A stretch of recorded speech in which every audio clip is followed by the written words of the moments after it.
Y'all, I low-key give zero fucks about Usha Vance and the state of her marriage.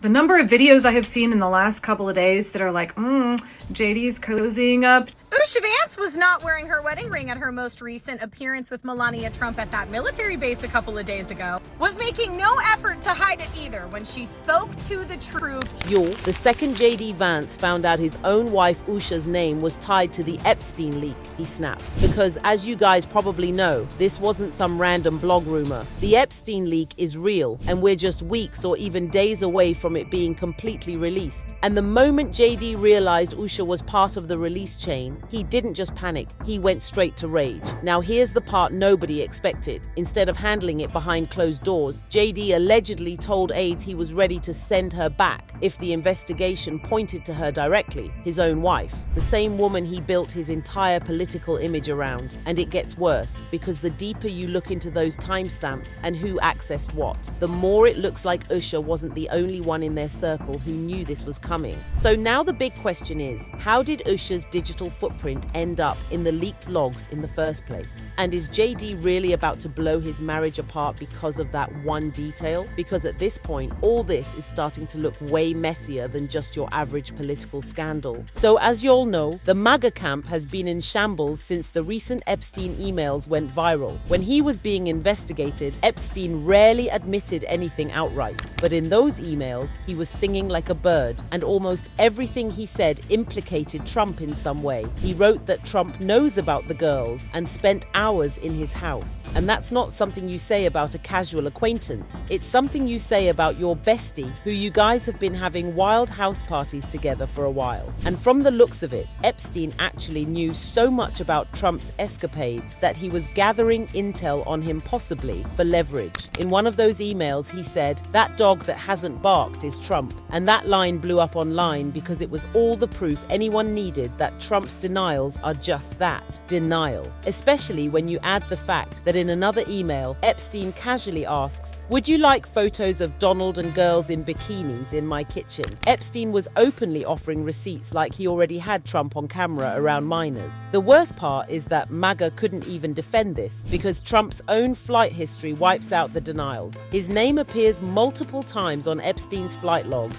and y'all know you don't end up on those passenger lists over and over unless you were deeply inside Epstein's circle. But the ugliest part of all this was the interrogation footage. You can see Epstein directly asked whether Donald Trump ever engaged in acts with underage girls at his house. But instead of clearing Trump, he immediately invokes the fifth. And that silence says way more than any answer he could have given. Have you ever had a personal relationship with Donald Trump? What do you mean by personal relationships? Have you socialized with him? Yes, sir. Yes? Yes, sir. Have you ever socialized with Donald Trump in the presence of females under the age of 18? Though I'd like to answer that question, at least today, I'm going to have to assert my 5th, 6th, and 14th Amendment rights, sir. But what really sent Trump's camp into a frenzy was the one email where Epstein asks his brother if he still has the photo of Trump blowing Bubba, who you'll know is Bill Clinton. With all of this coming out back to back, it's been a tough few weeks for Trump and even JD Vance. So when JD found out that Usha might have been working with the Dems to release those files, he flipped out. But the thing is, it goes deeper than just the embarrassment of being linked to the Epstein files for JD. This all ties into his own plans and political ambitions. For anyone who's been paying attention, you already know that JD has been making moves to position himself as Trump's political successor. In fact, in a recent interview he did, JD seemed almost too eager to talk about his work as the vice president, singling himself out rather than acting like he and Trump were a unit, which they are. JD talks about how hard Trump works, but the way he says it rubbed people off the wrong way. He said Trump goes 16, 20 hours without sleeping sometimes. It's unbelievable. And he expects you to be awake. Well, it's unbelievable. It's actually I joke with some of the cabinet because the president and I can't travel together. That's one of the things. Right? We're never on the same airplane. Right. And they're always like, "You're you very saying lucky." You like that? Yeah, well, they're always saying, "You're so lucky because if we go on a 20-hour trip somewhere, he doesn't sleep the entire time. And of course, if he's not sleeping, if he's working, he expects everybody else to be working too." Right. So again, the energy that the guy has really is off the charts.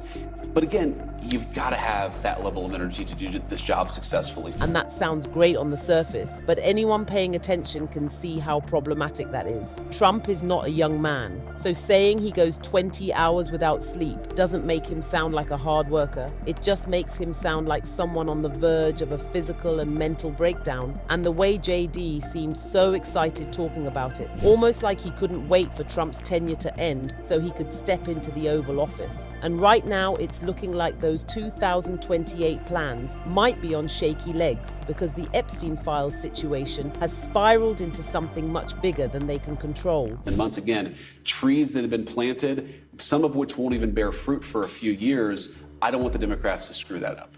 So we're going to win the midterms. We're going to do everything that we can to win the midterms. And then after that, I'm going to sit down with the President of the United States and talk to him about it. So for JD, finding out Usha was in on it this whole time hit like a sack of bricks. Now here's where everything flips. The moment JD realized Usha's digital footprint was tied to the Epstein leak, that's where everything between them stopped being speculation and turned into something you could see. Because the second that detail reached him, his reaction wasn't to defend her or even question it privately. He pulled away hard and he didn't even bother hiding it. Now, the trouble in paradise chatter had been floating around for months, but what finally made people stop scrolling was that one photo, the one where Usha looks 20 years older than she is. Tired eyes, washed out skin, her face drawn like she hadn't slept or eaten properly in weeks. People weren't shocked because she looked bad. They were shocked because she looked broken. This was the same woman who stood beside him during the campaign, looking energized, confident, polished. Now she looked like someone carrying the fallout alone. But the truth is, the signs had been there long before the photo went viral. You just had to look closely. Back in April, when they showed up at Good Friday Mass in Vatican City, a rare appearance meant to project unity, their body language told the opposite story. Usha stood stiff,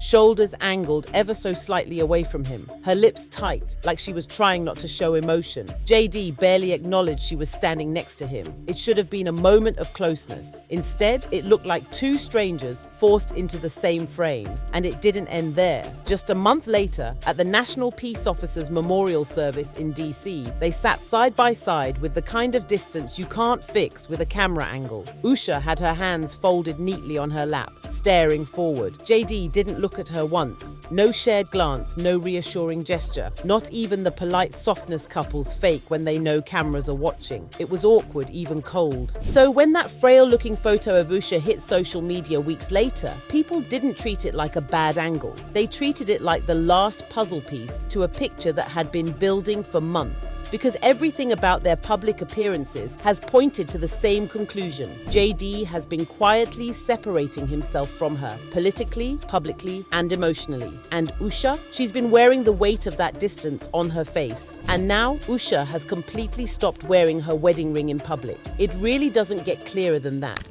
Usha Vance was not wearing her wedding ring at her most recent appearance with Melania Trump at that military base a couple of days ago. Was making no effort to hide it either. When she spoke to the troops, she was seen talking with Melania, giving a speech. Here's a reminder, this is what her wedding rings look like. They're very obvious, okay? But here's the part nobody was ready for. Because once JD's team started whispering about containment and damage control, the fallout moved from body language to something much harsher. Now here's where it gets sinister. As you guys probably know, once MAGA feels like someone betrayed the movement, they don't just freeze you out, they erase you. And that's exactly what's happening to Usha right now. The moment her name got linked to the leak, the whispers inside Trump's inner circle shifted. First it was, did she know? Then it turned into, get her out. And before anyone could catch their breath, insiders started pushing a new claim that JD is already in quiet talks with Trump about deporting Usha once once the divorce paperwork is finalized. A final play meant to humiliate her on the way out, like he wants the whole movement to see him slam the door behind her. What makes all of this even darker is that MAGA is cheering it on, because to them, Usha isn't just someone who leaked files. She's someone they never fully accepted in the first place. The same people who used to pretend she was a patriotic asset are now saying the quiet part out loud, that she was always too brown to be their second lady.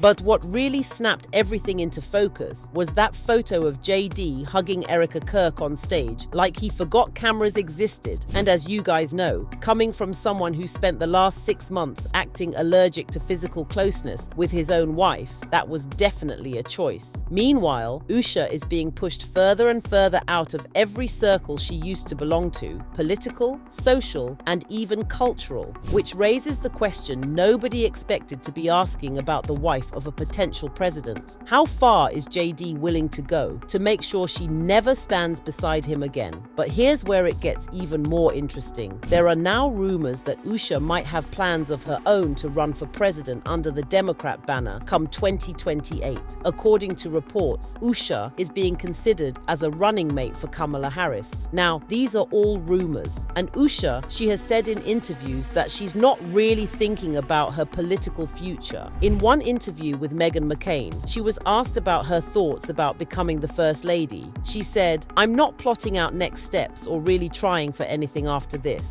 But with the way JD and the MAGA camp has treated her this past year, it wouldn't be surprising if she felt like she needed to strike out on her own. It would also explain why she might have been working with the Democrats to undermine JD and Trump. After all, confusion in the enemy camp is always a win. Now, the wild part is this: nobody around JD is denying any of it. It's like everyone quietly accepted that Usha is no longer part of his story, and JD isn't fighting that narrative at all. If anything, he's feeding it. And when you look at how the movement is reacting, it's clear they've already picked their villain. Usha's the one they're pushing out, blaming, and ready to exile the second those divorce papers drop. The one thing we do know is that whatever happens next, whether Usha steps into politics, disappears completely, or goes scorched earth on all of them, this isn't a scandal JD can outrun anymore.